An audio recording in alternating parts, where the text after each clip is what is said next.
Welcome to this presentation on identifying priority areas. This presentation is designed for school leadership team members, school leaders, teachers, parents, and any other members of the school community who are involved in developing the school's Comprehensive Education Plan, or CEP. My name is Will Manicus, and I am Senior Director of State Federal Education Program Implementation and Field Support.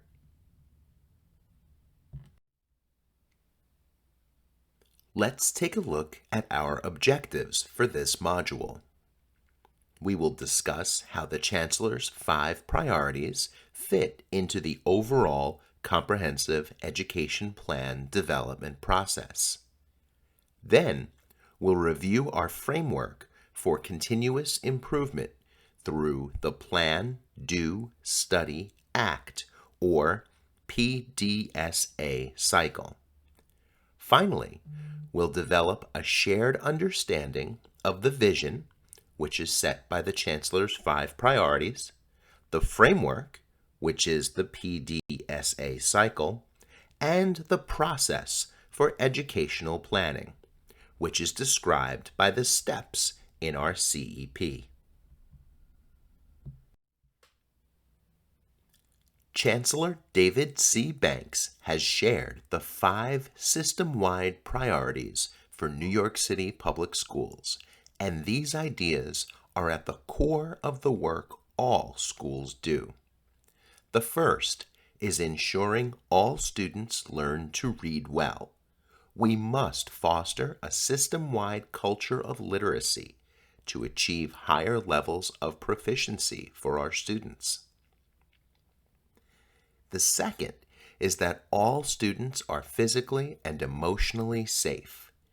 This includes implementing best practices for safety and security, expanding social-emotional support, improving attendance practices, and expanding physical and mental wellness supports. The third priority is that all students have a high-quality academic experience. This requires us to strengthen core instruction, as well as the programs that serve our multilingual learners and students with disabilities, along with elevating arts and civics to reimagine school and re-engage our students. The fourth priority is that all students graduate college and career ready and have a strong plan and pathway to economic security.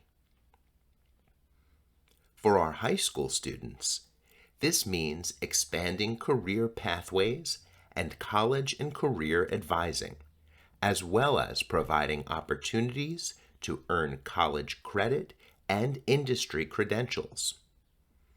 For our younger students, it means expanding access to advanced Regents coursework, specialized high school exam prep, exposure to careers, and supporting a college-going culture from an early age.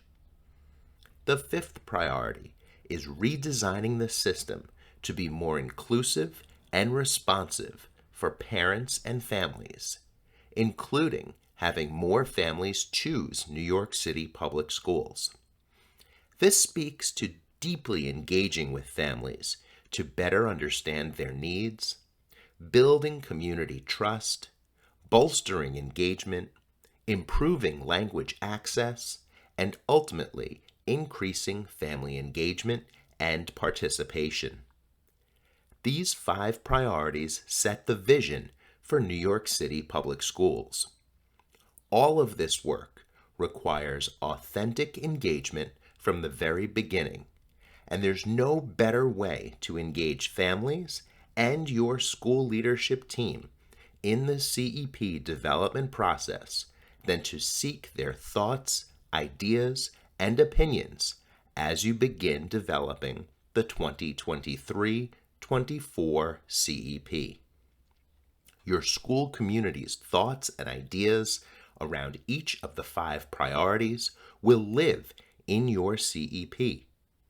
Meaningful engagement in this process requires us to study, return to, and adjust the CEP so that it becomes the roadmap for your school's success.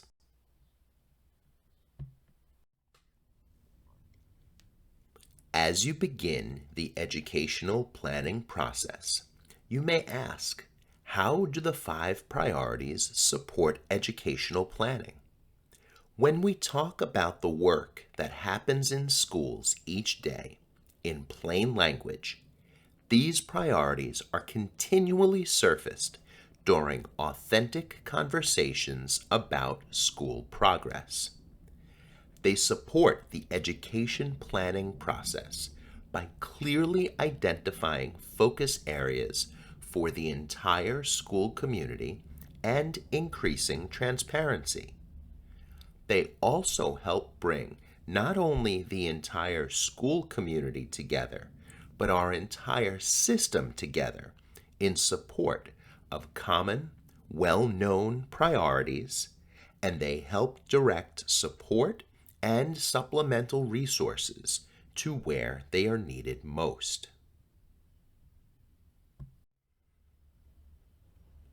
When we specifically think about continuous improvement regarding the CEP, we think about the 4 steps of the plan, do, study, act, or PDSA cycle.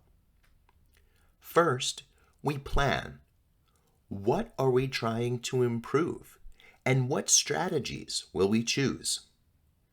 Next, we do, and we actually implement the plan as it was designed. Then, we study.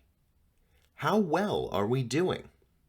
It's important to monitor both implementation and interim results. Then ask, are we on track to meet our annual goal? Finally, we act. Based on what we've learned, what do we need to adjust in our strategy? The PDSA cycle is our framework for continuous improvement. Here is a brief overview of the CEP development process. First, we identify the priority areas, which, new for this year, align to the Chancellor's 5 system-wide priorities.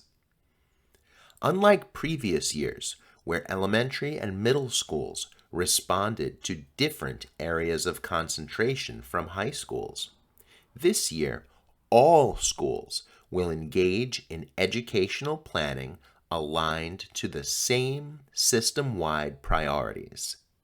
Schools should begin by reviewing the priorities, which are detailed on slide 3 and 7 of this presentation.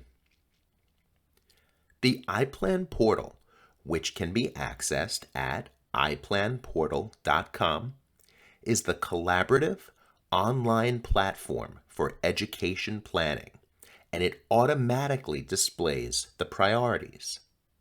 The next steps will be covered in depth during other webinar modules, but to give you a brief overview here, the second step is engaging in a comprehensive needs assessment and root cause analysis, resulting in the identification of priority needs, which will be used in step 3 to develop SMART goals, as well as root causes, which will be used to inform the development of action plans. Step 4 is to set progress monitoring targets that will keep the school on track toward achieving its annual goals. Step 5 is to create progressive action steps that address the root causes. Step 6 emphasizes the importance of engaging family and community stakeholders by incorporating strategies that empower families and the wider community. Step 7, which is the final step in CEP development, is to align budgetary resources to the goal, making sure that they're allocated in a way that supports the school achieving its annual goal. As mentioned previously, all system-wide priorities will automatically populate in the iPlan portal, and additional required sections or questions will populate based on the school's accountability status. In addition to the priorities we've already discussed, all schools will continue to complete a CEP section for Quality Individualized Education Program, or Quality IEP, and understanding that chronic absenteeism is a system-wide issue as well. All schools will complete a section of the CEP where they describe the strategies they will employ to reduce chronic absenteeism. Once the school has reviewed the overall CEP development process, which can be referenced on slide 6 of this webinar, and considered the 5 priorities, which can be found on slides 3 and 7, your team is ready to begin conducting a needs assessment. The next step in that process is to review high-level overview data to begin considering what are the big picture areas for improvement within your school. You may already have some intuition regarding which areas the school would like to focus on. That is a great starting point. Based on the data, collaborate with stakeholders and the wider community to select the highest leverage areas for improvement. Consider the reflection questions on this slide as you look at high-level data and begin deciding what are the right priority needs for your school community to address in the 2023-24 school year. Once your team has reviewed the Chancellor's system-wide priorities, the Plan, Do, Study, Act framework for continuous improvement, and familiarized itself with the steps in the CEP development process, you are ready to move on to step 2, engage in a comprehensive needs assessment. We invite you to view the needs assessment webinar for more in-depth information and resources. Please note some of the key dates for CEP development in the timeline on this slide. We encourage you to circle June 16th on your calendar, as this is the deadline for schools to submit their draft plans, and July 8th, which is the deadline for principals to complete the online budget attestation.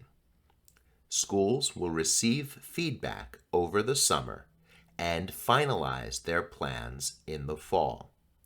After superintendent approval, plans will be publicly posted on the iPlan portal and on school web pages on a rolling basis. As always, we encourage you to reach out to your Director of State Federal Program Implementation for any questions or to continue the conversation around educational planning. For technical assistance with iPlan, please email iplan@schools www.nyc.gov. These links are also included in the description below. We would love to hear your feedback on these webinar sessions. Please take a few minutes to let us know how we're doing, what we can do better, and what you'd like us to include in future sessions by completing the short survey via the link or QR code on this slide. Please note that the link and QR code both lead to the same survey, so you only need to complete one or the other. Thank you again for taking the time to engage in this module, and we wish you a successful end to the school year and a productive planning cycle for the 2023-24 school year.